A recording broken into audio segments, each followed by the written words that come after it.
Hello, everybody, and welcome back to Stink King Sports. I'm your host, Nicholas Stink King, and today I got a little short video for you guys. I'm going to go over the conclusion of the 2020 MLB season, and we're going to go over the Thursday night football game for tonight.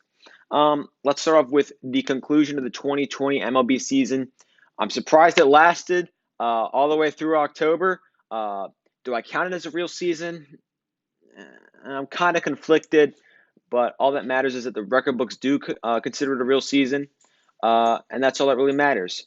But Let's start with the conclusion of the season. The Dodgers won the World Series in 6 games against the Tampa Bay Rays, and I honestly think they would have won it regardless had it went to 7 games because Walker Buehler is an absolute monster in the postseason. However, I still don't understand why Kevin Cash pulled Blake Snell. I mean, he was absolutely dealing. Only 2 hits allowed and 9 strikeouts through 5 1/3, and only had pitched 73 pitches. I mean, he was dealing. And I understand the analytical side and the side that he's going to go against the top of the order for the third time, and they could catch on. And, I just feel like managers, for one, are becoming. I understand the side of the third time through the order, they kind of catch on. I get that. But I feel like managers right now are becoming way too reliant on the analytical side of baseball. I mean, Blake Snell is your ace. You could say he's your number two. I think he's your number one. He's an absolute ace, and he's dealing. He dealed in game two. He's dealing in game six. Okay? Your bullpen, especially Nick Anderson, who I warned against, because he had let up at least one run in 6 consecutive outings, make that 7 now, and 7 in his last 9, make that 8 in his last 10, had let up a run. But I didn't think they should have put him in. I thought they warned against him.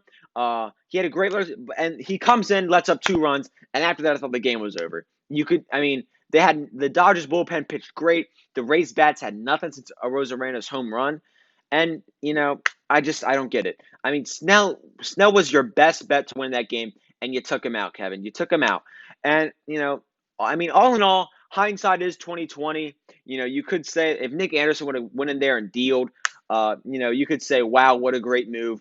But I get that, but I felt at that moment that the right move was to leave him in, and I just thought Snell was your best bet. I mean, in that situation, I would rather have Snell lose the game for me, and instead of having Nick Anderson, because at least everybody knows Snell is my ace. He's my go-to.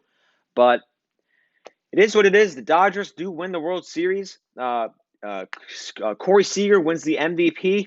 I think that's a lot to do with what he did in the entire postseason, but he did have a great World Series. Kershaw finally got his ring. Congrats to him. One of the greatest pitchers the game has ever seen, and I've been lucky to see him pitch right on my TV for many years. I think he could have won the MVP, but Seager had an absolutely monstrous postseason. And just side note, Game 6, the Dodgers bullpen was absolutely beautiful. No runs allowed. I mean, really shut down the Rays offense, who looked completely lackluster in the entire World Series, except Game 4, in which they eked that one out against the Dodgers in the bottom of the ninth. But Dodgers win the World Series.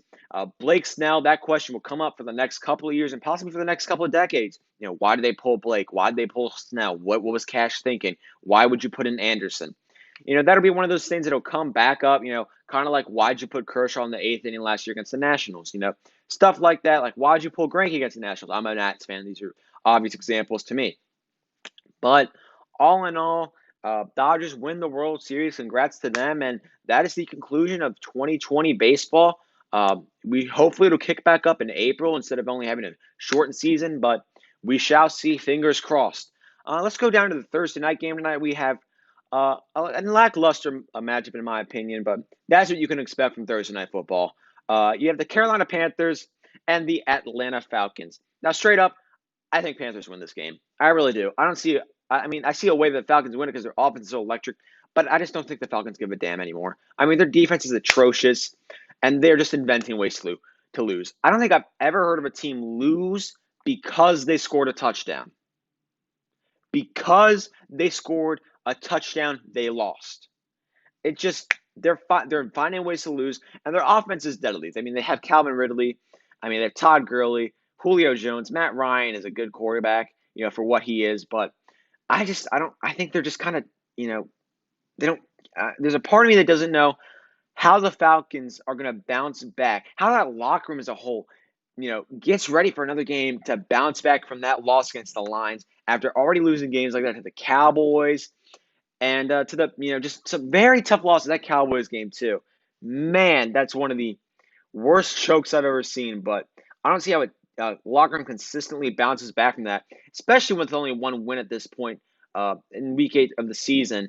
I just don't see how they care. I mean, I'm sure players care, but I don't see how they get the motivation to go out like Carolina. I feel like is going to go out tonight because Carolina has a young, strong defense, and I love what Bridgewater's doing down there. I think he's really excelling as a starter.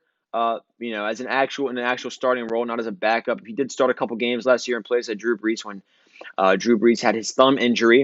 And I think he's looking really good. I think Robbie Anderson and DJ Moore are balling out, and Mike Davis is having a really nice season. I mean, he's really stepped in that role for Christian McCaffrey. And with that lackluster defense, that horrible. Let me rephrase that horrible defense by Atlanta. I don't see a way that they really pull this off realistically. I think they could because just of their offense, but I think Carolina wins. I think they move to 500. But overall, that's all I have for you today. We're going to come back tomorrow with the Football Friday, going over all the games in the NFL and some key college football matchups. But just a little short video for you today. I hope you all enjoyed. If you liked the video, please consider liking and subscribing. Ring that notification bell. Tune in tomorrow for an even longer, more in-depth video. Today was kind of a short video. Just wanted to get some information out there. But regardless, have a great day. Take care. Stay safe. And peace.